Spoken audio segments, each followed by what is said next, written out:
Likely in motion, he bubbles it, scoops it in, vacuums it home. Here comes Hubbard. Oh, he threw him away like a rag doll. And he throws in the end zone. Caught for a touchdown. Caught for a touchdown by Likely.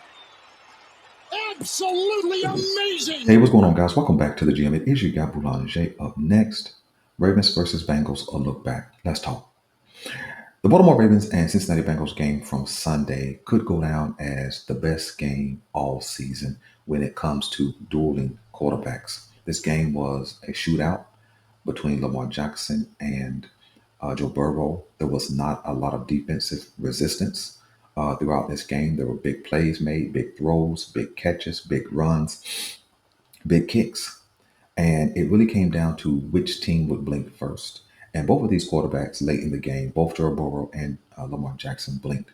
They both had crucial turnovers that could have cost their team the game.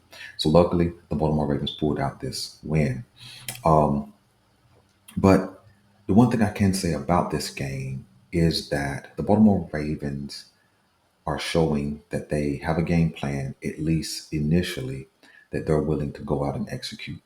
The Baltimore Ravens, I believe the stat is that they're the only team to score on every opening drive this season.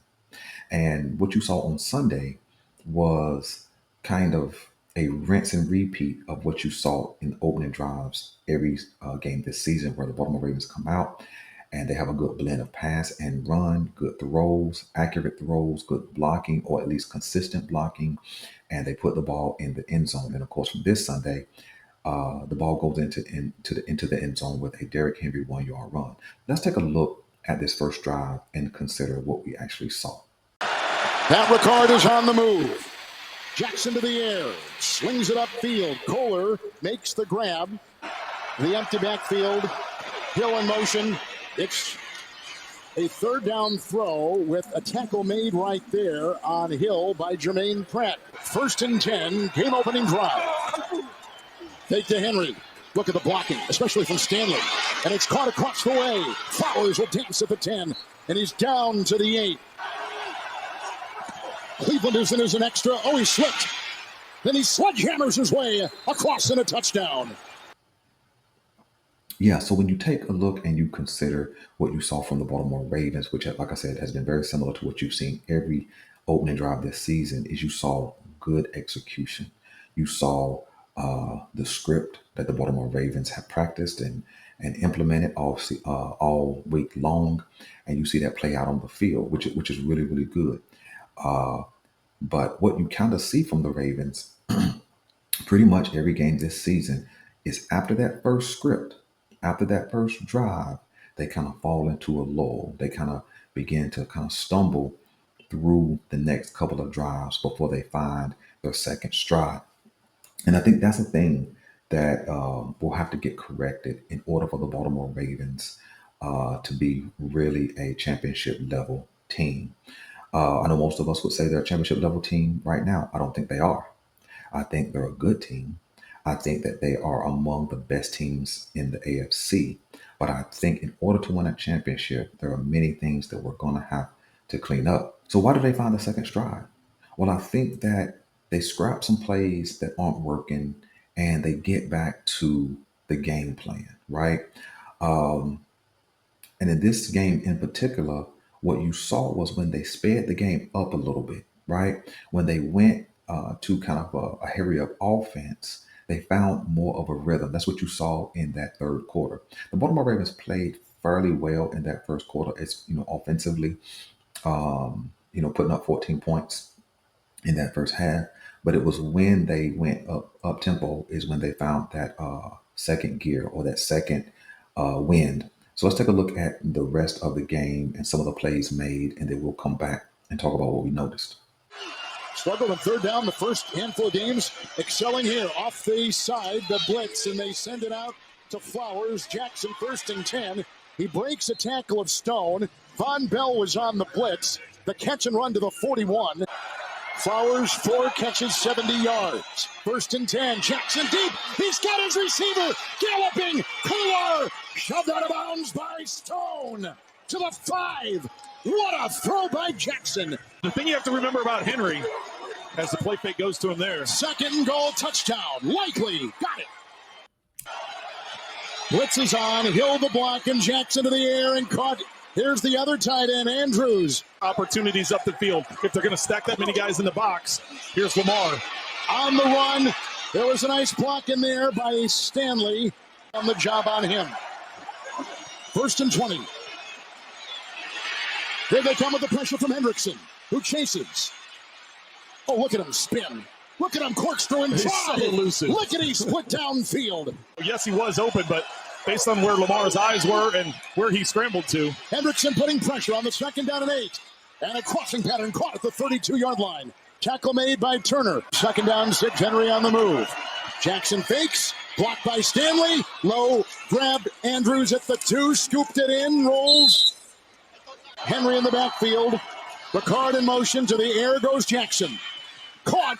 That's a touchdown. Grabbed on the play by Kolar. This Hill is the back, and it's 2nd down and 10, and they rush 4. Underneath it goes Andrews. The tight end has been big today, rumbling his way for a 1st down to the 41. They bring 6. Jackson. And caught. Nice throw. Flowers again. With a 2nd down and 10 for Lamar Jackson. And a diving reception is made. Flowers, what a day. Jackson underneath the cross. Tylan Wallace. And grabbed from behind by Geno Stone, his former teammate. They get to the 20. A flag. Late hit. It's on Hendrickson. Jackson underneath the cross. Tylan Wallace. Justice Hill is the back. Likely in motion. He bobbles it. Scoops it in. Vacuums it home. Here comes Hubbard. Oh, he threw him away like a rag doll. And he throws in the end zone. Caught! Caught for a touchdown! Caught for a touchdown by Likely. Absolutely amazing. Of the Ravens, they've done a good job stopping the run, but not stopping the pass. 1st and 10, they go underneath, and it's picked up right here by Rashad Bateman. Takes 3 guys to bring him down, and finally they do. Able to free him, and great job getting that 1st down. Hill is in 1st and 10, and that's a mid-range pass, which is caught and backpedaling to the 44-yard line, and a hard-earned yard right there. 7 guys stacked at the line of scrimmage for the Bengals defensively. They rush them all. Jackson hit as he throws, incomplete. At the 46, it's a 56-yard field goal to tie the game. In the final 2 minutes of the 4th quarter, he is 27 of 30. This for the tie, and he got it! Tied at 38. So, when you take a look at the second half of plays, which led to overtime and then to an eventual victory, what you will see is that the Baltimore Ravens reestablished a consistency when it comes to play calling, execution, and scheme, right? The one thing that we can have an appreciation for is that you saw solid offensive line blocking, not elite, not excellent, just solid. When you saw Lamar Jackson have time in that pocket, he delivered strikes. He put the ball exactly where his guys needed it. When you saw a play needed to be made, Lamar was decisive in his decision making. If he needed to run, he would run. If he needed to elude a rush, he would elude the rush. If he needed to just flat out escape the pocket, he would escape the pocket. So his decision making was pretty flawless in this game, especially in that second half. And so what we learned is that the right combination of play calling, runs, passes, solid blocking, and decision making by the QB creates the potential to be successful. I think this Baltimore Ravens team is going to have to lean heavier and heavier on this offense. And so I think that the one thing that I did come away from this game with is that if the Baltimore Ravens are going to thrust open, break through that championship door or ceiling, they're going to have to go get a number 1 wide receiver to pair with Zay Flowers. Let me tell you why I say this. Having the great tight end play is cool, right? Having Kolar, Likely, and Mark Andrews, that's cool. But they're typically going to play. Now, let me be super clear. I'm not a coach. I don't play one on TV. I'm not a technician when it comes to play calling and scheme. And I don't pretend to either.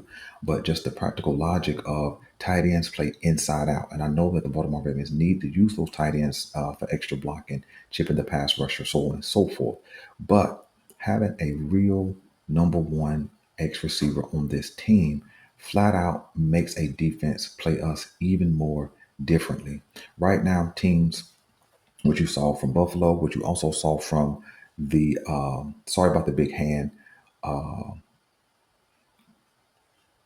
what you saw from Buffalo and what you also saw in this game against the Bengals is that teams are going to put 7, 8, 9 players in that box and challenge Lamar Jackson to beat them with the pass. And in this past game, he absolutely did that, right? And but teams are going to have that scheme more and more and more. The only way I believe a team can stop this run game is going to be with 7, 8, and 9 men in the box with only 2 back for coverage.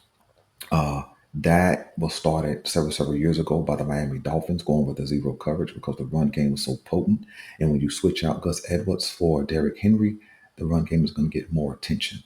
And in this game in particular, excuse me, in this game in particular, when the run game was not as effective, right, until the overtime, the Baltimore Ravens had to pull out the pass game, and it had to be on full display. It took a little bit of timely route running. It took accuracy and ball placement, and it also took a little bit of Action Jackson to take off the cape and come make an appearance in this game. And all it took all of that to get to a victory. And I think that having a number one wide receiver would absolutely allow Zay to, kind of play in his rightful role. Is Zay a number one? He has number one talent, but I don't think he's a number one right now, right? Some of you may disagree, and I'm not really debating that topic. I'm just saying if the Ravens had a number one wide receiver, and there will be several available after week 7, we'll talk about some trade options for the Baltimore Ravens if they're not already off the market, so to speak. But having that guy, right, that demands attention defensively, right? And then you can have Zay moving all over the field, along with a Derrick Henry in the backfield, along with a Lamar Jackson who can run and throw it, of course, along with likely Kolar and Andrews. You see, you could certainly stretch Kolar or likely or Andrews out wide, but it's not going to have the same impact as having those guys inside and having a true live number one on the outside for Lamar Jackson to have access to. And so I noticed that in this game, right? When you get into a shootout, you need to have full live, sorry about that, full live weapons loaded. You don't need to be looking for somebody to make a play. You need to be able to pull that weapon out and be able to use them, just like you saw when the shootout really began in that second quarter. Excuse me, in that second half. Every time the Bengals would make a play, we would make a play, right? But when you flip it and see what the Bengals were doing, they had 2 guys that they were going to pretty consistently. And when they needed to try and put the game away, who did they go to? They went to the number one wideout in Jamar Chase, and he flat out delivered. The blessing for the Ravens is that we have a guy who kind of encompasses multiple positions in one player, right? When the blocking is not good, you might as well call him an offensive lineman because he eludes the rush, right? When the run game is not working, he can turn into a running back. And then his primary position, that being Lamar Jackson, is the quarterback, man. So, man, really love this game, man. Really liked what I saw from the Ravens, especially offensively. I think, again, we still need to clean up some things. Still need to clean up some penalties. We still need to clean up a little bit more in the blocking, both run and pass. But I think for the most part, if we can reduce the law, I know every team is going to have punts. I know every team is going to run into a time in a game where they're not going to be able to move the ball, drop pass, pass batted away, that kind of thing will stop some drive. But if we can not make our laws last so long, right, I think that we have an opportunity to make this offense even more potent. And then, of course, if we can go get a number one wide out, I think we'll be pretty good. I don't have the defensive clips. I don't think I'm going to do the defense this time. But what I will say as a partnership, I think the Baltimore Ravens need an edge rusher as well. I know that we have 11 picks in next year's draft, and I know our own picks will be in the bottom four. I think the Baltimore Ravens will be no less than a Final 14 this season, which means our picks will be in the bottom four of every round. But I believe that if we could sacrifice 3 or 4 picks to bring in a couple of guys to play along, one guy along the edge, one guy at wide receiver, I think that we could definitely improve what we see in defensively. I think personally, now another gentleman who responded to me in the comment section said that he believed it was more scheme and coaching, and I do agree with some of that. But I think that what we see consistently is we don't have that guy who can just go get home, right? When you look at the top defenses this year, they have guys who can just individually go get a sack or knock the ball out or stop something in the backfield cold. So I think we need that kind of guy. But I'm your guy, Boulanger. This is the GM, and I'm out.